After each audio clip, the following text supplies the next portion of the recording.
Bonjour à tous, aujourd'hui une petite vidéo non professionnelle bien sûr pour revenir sur la démarche utilisée lorsque l'on doit rédiger un exercice de science dans lequel on vous demande de faire des calculs.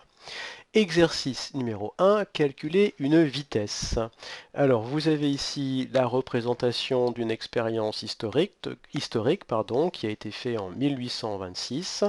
Donc, vous avez ici un premier expérimentateur qui va produire un son dans l'eau à l'aide d'une cloche et en même temps émettre un signal sonore. Et puis ici, vous avez un deuxième expérimentateur qui va écouter le déplacement du son dans l'eau et écouter la réception de ce son.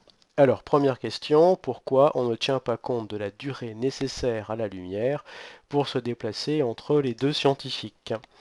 Eh bien, vous savez que la lumière maintenant se déplace à une vitesse de 300 000 km par seconde, qu'elle est capable de faire 7,5 fois le tour de la Terre en une seconde. Donc, pour parcourir 13,5 km, on peut dire que le déplacement est quasiment instantané, tellement la lumière va très très très vite, hein. Donc ici, pourquoi on ne tient pas compte de la durée? Parce que cette durée est quasi instantanée. Calculer la vitesse de propagation du son dans l'eau. Alors ici, on vous demande de calculer. Souvenez-vous que à chaque fois que l'on doit calculer dans un exercice de science, eh bien, on applique la démarche qui est ici. On sait que, on cherche, d'après la formule, on calcule, conclusion. Alors, je reviens à l'exercice. On va regarder ce que l'exercice nous donne. Ici, je connais le temps mis par le son pour aller de l'expérimentateur 1 à l'expérimentateur 2, 9,1 9,1 secondes, pardon. Et je connais aussi la distance parcourue par le son, 13,5 km. Je connais la distance d, je connais le temps t. Donc ici, eh bien, je rédige. Je connais la distance D est de 13,5 km et je sais que le temps T pour parcourir cette distance est de 9,1 secondes. Qu'est-ce qu'on cherche? On cherche la vitesse V. Comment fait-on pour trouver la vitesse V quand on connaît la distance D et le temps T? Eh bien, on applique la formule V divisé par T. Cette formule, il faut la prendre par cœur, on ne peut pas la réinventer. Avant de calculer, il faut toujours vérifier qu'on est bien dans les bonnes unités. La distance est en kilomètres et le temps est en secondes. Alors la question ne me demande pas une unité précise, donc je vais laisser en kilomètres par seconde, c'est pas gênant. Donc la vitesse V va être égale à 13,5 divisé par 9,1 secondes. Je prends ma calculatrice, 13, je vais faire 13,5 divisé par 9,1, ça fait, alors je vais prendre un chiffre après la virgule, ça fait 1,5 km par seconde, donc ça fait 1500 mètres par seconde. Vous voyez que le son se déplace plus vite dans l'eau que dans l'air. Dans l'air, c'est 340 mètres par seconde environ. Ici, c'est 1500 mètres par seconde. Donc, conclusion, dans l'eau, le son se déplace à la vitesse de 1500 mètres par seconde. Voilà, j'ai rédigé mon premier exercice. Passons au deuxième exercice. Alors le deuxième exercice, c'est un exercice sur le sonar. Vous avez ici le sonar émet toujours un son bref. Bon, si vous avez déjà vu des films de sous-marins, ça fait du genre ch'tou, ch'tou. Donc le son est émis, hein, une impulsion très brève de son, et quand le son rencontre un obstacle, il retourne au sonar et ça fait ch'tou, ch'tou, ch'tou, ch'tou. Voilà. Et grâce au sonar, eh bien, le bateau est capable de calculer la distance qui le sépare d'un obstacle, ici un banc de poissons ou le fond marin. Alors, on appelle D la distance parcourue par le son entre l'émetteur et le récepteur. Quelle relation il y a entre grand D et petit d? La réponse est sur le schéma. Ici, vous avez petit d, c'est la distance entre le bateau et le fond, tandis que grand D, c'est hop, carrément l'aller-retour. Donc on devine tout de suite que grand D est égal à 2 fois petit d. Donc là, la réponse, on trouvait ça sur le schéma, grand D est égal à 2 fois petit d.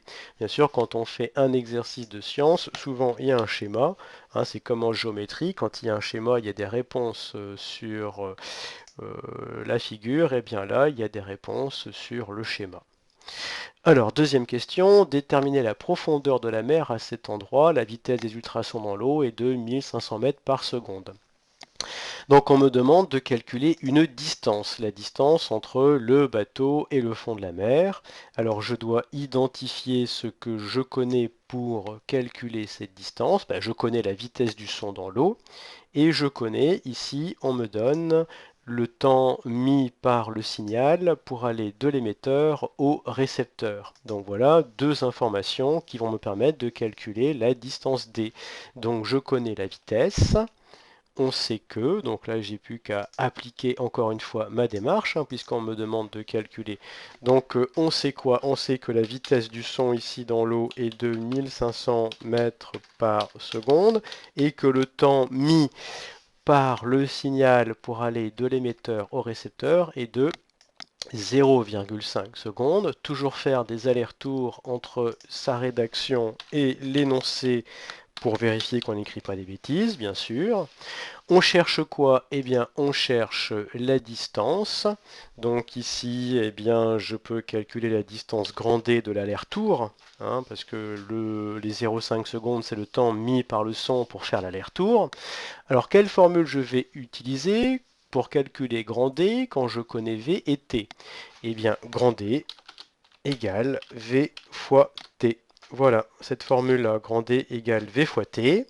V égale D divisé par T, donc D égale V fois T. Souvenez-vous qu'il y a trois façons différentes d'écrire cette formule. Je vous conseille de retourner dans le cours pour le vérifier si vous ne le savez pas. Donc grand D, c'est 1500 fois 0,5, donc ça revient à faire 1500 divisé par 2, ça fait 750 mètres par seconde. Voilà. Donc la distance grand D de l'aller-retour, ou je dis des bêtises, c'est une distance, hein, donc c'est 750 mètres. Voilà, je ne suis pas à l'abri de dire des bêtises. Alors, qu'est-ce que me demande la question? On me demande de calculer, calculer quoi? Déterminer la profondeur de la mer, donc la profondeur petit d. Moi, j'ai calculé la distance grand D, c'est la distance aller-retour du signal. Donc ici, je peux trouver petit d. Petit d, c'est grand D divisé par 2. Donc hop, j'ai plus qu'à calculer. 750 divisé par 2. Et normalement, ça fait 325. Je vérifie, j'ai un doute. Bon, 375. 375 mètres. Voilà. Donc ici, bah, petite phrase de conclusion. Petite phrase de conclusion. La distance entre le bateau et le fond marin est de 375 mètres. Voilà.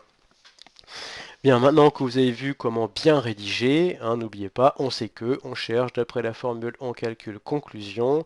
Ça va guider votre esprit, ça va vous aider. Quand vous serez perdu, eh bien, vous essaierez d'écrire des choses en dessous des phrases en rouge. Et parfois, c'est en essayant qu'on finit par y arriver, hein.